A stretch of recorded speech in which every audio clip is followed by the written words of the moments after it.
With the release of Skybound Dragons, we have got ourselves another deck giveaway. So you click on events up here, you come over here to deck giveaway, and the question on everybody's mind is, which deck should I choose?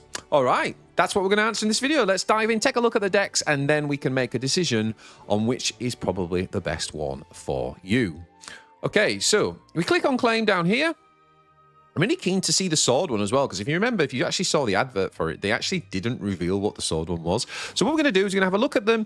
First of all, it tells you what the difficulty is. So this is kind of helpful, particularly if you're a new player. It tells you if it's really hard. And as you can see, like, for example, Officer Swordcraft, this has 1 diamond in the difficulty out of 3. So if it has 3, then it's really hard, apparently. And if it's 1, then it's really easy. So what's saying is the Swordcraft one is really easy. If you're also a numpty like me and we're like, well, where's the actual deck? And it takes you half an hour to find it. I can confirm that what you do is you click on this little button here, this little eye, and you click on there and it shows you the actual deck. So let's take a look at the Swordcraft one. And what I want to do is kind of give it a little score out of 5, like with 5 being like, I think this is an absolutely awesome free deck, and 1 being worse. Now, bearing in mind, guys, you know, they're not just going to give you a meta deck out of the box. So one of the things I'm kind of looking for is how many just good cards does it give you? And knowing the meta and thinking about the kind of top tier decks, how easy to evolve this deck as you gradually add to your collection to become a top tier deck, right? Okay, so first and foremost, we have got the Swordcraft. Now, I actually think that this deck looks really quite good to me. I would say that this is like a 4 to 4.5 because you've got really good early game minions, right? If you look at from the Flash Stepper, if you look at those first 3 there and the bottom 3 there, these 6 cards, these are all played in various meta sword decks, whether it's loot sword, whether it's mid-range sword or more aggro versions. I think these 6 cards give you a really solid staple for the early game for pretty much any sword deck. Now, in addition to that, you get a couple of kind of what I'd call like also very powerful cards, staples in meta decks. Things like Luminous Mage is absolutely awesome, and you get 3 copies of it straight out of the bat. And the fact that they give you Gildaria as a premium, as a legendary, not a premium, let's not get too carried away, as a legendary, is actually pretty cool that they've put that in with Luminous, right? Because with this early game and then Luminous putting 4 bodies down on the board means you're actually going to be experience triggering Gildaria as a super evo for free. So it's kind of quite nice synergy there. What else have they put in the mid game? Well, they've given you Lyra. This card's like, all right, it's not amazing, but it does give you some potential for heal, and it actually gives you pretty good stats for 3. It's certainly a good beginner card. Now, we do get the new Arthur, giving you the ward, and if you kind of if you go for the evolve, you actually get a storm unit as well. I'm not convinced this is a card that will make it into the meta decks, but it's certainly giving you a decent new card. We've got Mordred in here as well, another one who kind of like storms and then evolves the Arthur, so they're kind of like I don't know, twins or opposites. I'm not sure what the lore is, but obviously they're related in some way. You've got Fiorito. I think this card, yeah, Ambush Bane. I mean, it's pretty good at the minute where there's a lot of big things in the meta as well. This is kind of like an anti-big unit option. Again, I don't know whether it'll make it into the main stuff. And then we got the new Seaphon as well, which gives you a Skybound art ability, evolve all unevolved allied followers. Again, this feels a little bit janky to me in terms of like the actual deck type that you've got here. This deck in particular is probably not playing for major late game, but you do get a couple of bangers in there as well. I do think the Knightly Ardor, I just was looking at someone who raced to Grandmaster and they were running a copy of this, so that's going to scale well. I think the Comrade's really interesting. I'm going to be honest, it's not in meta decks, but I actually think it's quite an interesting card. It's like a sticky unit, and in a more aggro version, I actually can see this card doing okay. And then you've got the Golden Knight, which is one of the brand new late game sword units. It's a really good card. So I actually think overall, as a kind of free deck, I would give this like a 4 or a 4.5 out of 5. And also with it being low difficulty, then pretty easy to play as well. Next up, we've got the Ramp Dragoncraft, which is also rated as an easy difficulty. I think with this card, with this deck, there's far less synergy than the sword. It's not too bad in the sense that you do get your 3 dragon signs, which is such a key card for Dragon, right? You've got really nice removal in the Ocean Rider, the Flames, good. The Disdain and the Nation of Disdain, these cards are like not really mainstays, so that put me off a little bit. You do get the new Joel. I do think this card's not bad, you know, as a tempo 3-drop actually with Ward and Aura, forcing your opponent to trade it off the board. I think that's quite powerful early game, though it doesn't really scale and do much into the late game. Meg is also Meg's Bestie is another new card. It activates in hand when a 3 base cost allied follower super evolves. Set the cost of this card to 0 until the end of the turn. Yeah, again, I don't think this is a card that necessarily is going to make it into the main Dragon decks. Rage Lightning is a fun card. I've used that pretty often. Seasoned Merman is pretty essential for a lot of top tier decks. You do get in there as well 1 copy of Azurfrit as a legendary. I should say, by the way, that all of the decks have the same amount of like gold legendary composition. So we've got 4 golds in there, for example, in every single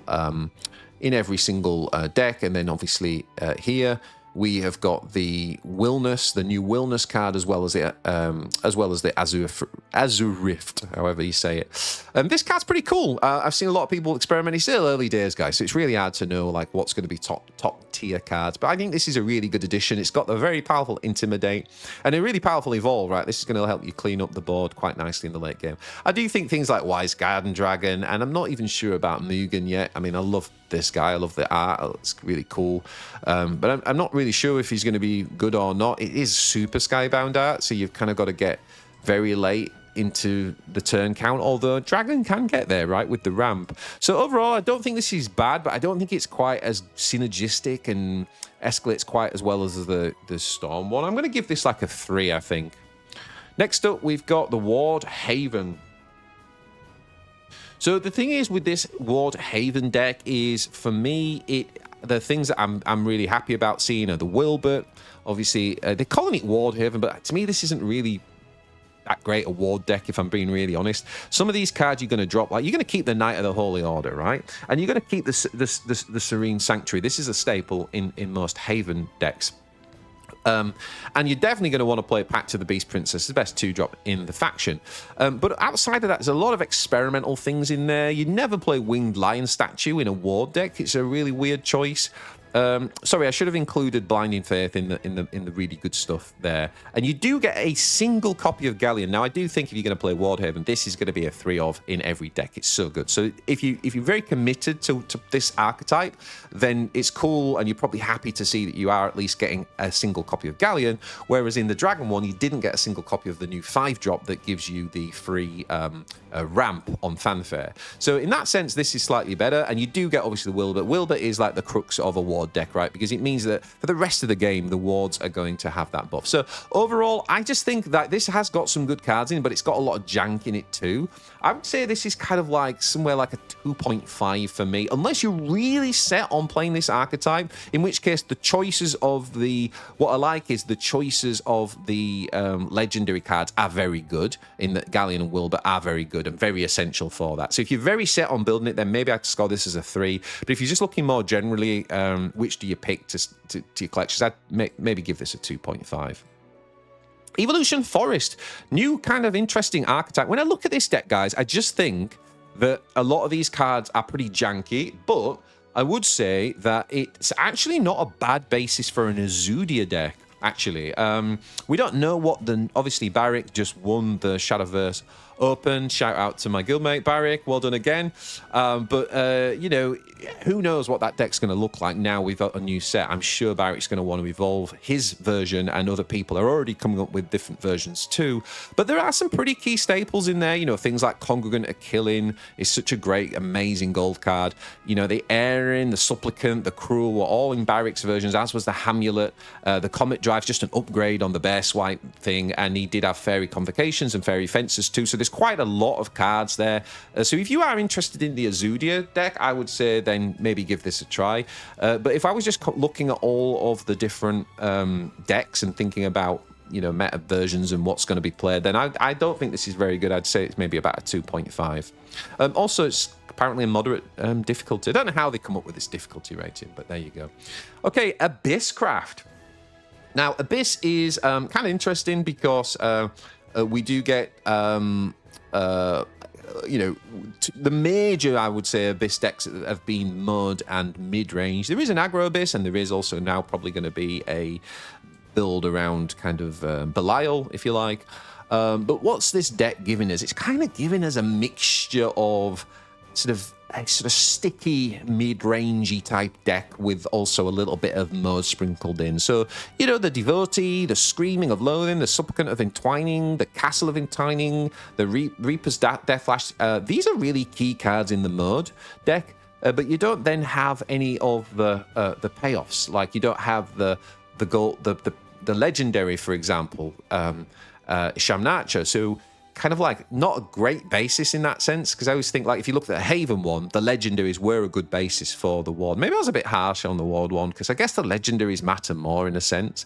In this one, you get in Cerberus, and you get in the new Fadil, which is, again, like basically like a sticky unit that gives you extra Evo. So it's kind of like, the problem with this deck for me is it's kind of like a little bit of all the archetypes and not really good for any one of them. I'm going to give this a 2.5. If you're just interested in playing Abysscraft and you're not precious, you want to play all the archetypes, then this will be fine. But if you've got a specific one in mind, if you just want to be able to make one meta deck next, I don't know that this is a great one. I'm going to score this as like about a 2.5, I think. Next up, we got Puppetry Portal.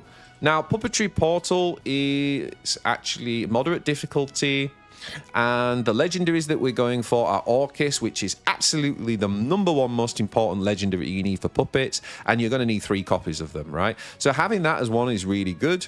What's the other one that we're given? It is the new Luo, which says, do this 6 times, deal 1 damage to a random enemy follower. Give all followers in your opponent's hand +1. That's because this thing is doing damage and it's coming out as a 6/6 on 5 for only a fanfare. So it's really powerful. So there's a kind of like slight downside to it. It does have a crest, if with Skybound arted, which says, whenever an enemy follower with Storm attacks a leader, give it -3 until the end of the turn. Does that happen before it attacks? Because, like, otherwise it has no point, right? I'm not quite sure. I haven't seen this one in practice yet, but I'm guessing that, like, you know, so Odin comes down, he's got 4 attack, he'd only have 1 attack if he wants to hit leader. I'm hoping that's how it works, but I'm not entirely sure. Honestly, though, it doesn't really have great synergy with puppets. It kind of allows you to maybe survive a race, potentially. And you've got some bad cards in here, like Synchronous Hearts. This card desperately needs a buff. It's absolutely terrible for 6. Really, really bad card.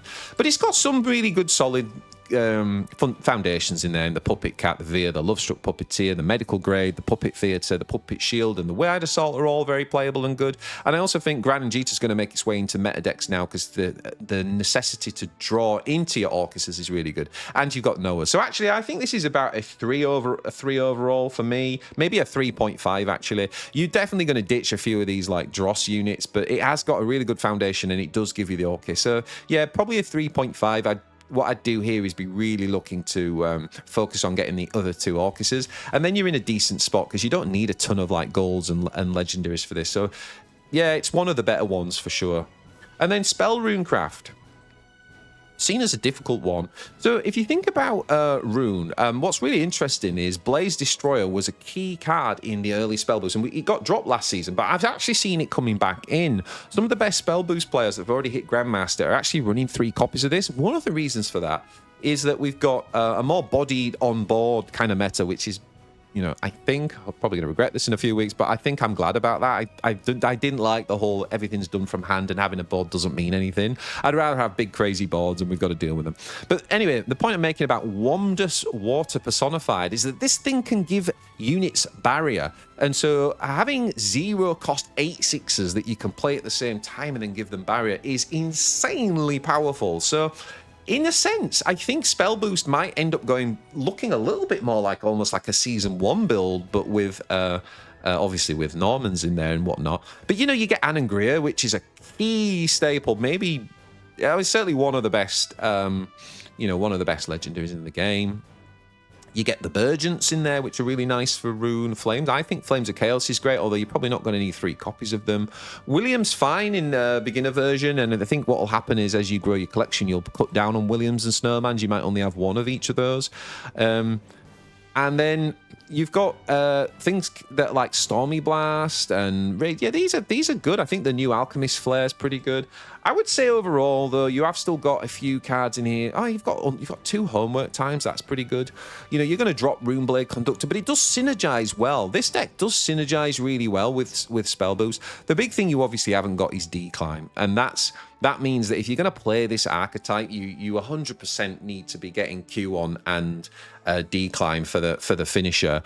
So in a way, like they would have been better making this more like a dirt rune kind of build, but because it's more of a spell boost route, a spell boost deck, but doesn't have a Decline and doesn't have Q on, that's a massive down for it. So I would have said that this was like a 3.5 in its foundation set, but because it doesn't have those 2, it's missing a lot, and so you're still going to need to collect some. So I'm going to bump this down somewhere in between and call it a 3 maybe. So overall, guys, for me, the overall winner would be the Swordcraft deck. If I was to say which one should you build just based on the principles of you're not precious about a particular class. And if I've not said it, guys, if you have a preference for a particular class, just go with that one 100%, especially if you're playing free to play or you're new to the game. But if you don't have a preference and you just want to be able to get a really solid, like, foundational collection from this offer that you can build on and quickly escalate into multiple meta, multiple more powerful higher tier decks, I would say that your Officer Swordcraft one is a really solid choice to go for. Let me know what you think down in the comments, obviously. Any of the scores that I gave, maybe you disagree. Which one did you choose? Love to know. Thanks for all the support of the channel, guys. Hit that thumbs up and subscribe, and stay tuned for plenty more content around the expansion, and check out this video next. Cheers, guys. Ciao for now.